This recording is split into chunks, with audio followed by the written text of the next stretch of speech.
逐年的5月到10月是海龟上花生卵的时期，不过伫咧小琉球，所有业者准备要伫咧沙埔办音乐节，恐惊会去影响到海龟的生态。那同款引起争议的海边活动，是伫咧宜兰南澳，互人列做危险海域的神秘沙滩。这几日啦，煞阁有游客违规伫遐取影、骑沙埔仔车。宣传海报有告chế造活动开始，业者准备趁休热伫屏东小琉球、威尼斯沙埔附近办音乐节，是毋到引起居民强烈反弹。第一太嘈杂，第二灯光效果会干扰到生态。办在海滩，网会这几年都一直在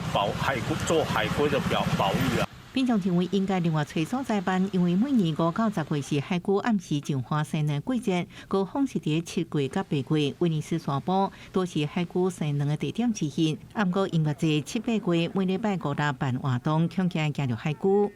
的旁边，我们都是有表明了，下午5点之后，我们将有相关人员站在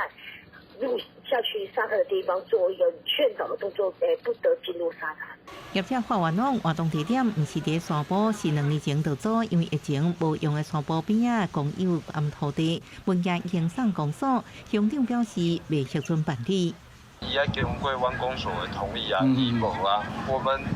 讨论过后，我们也是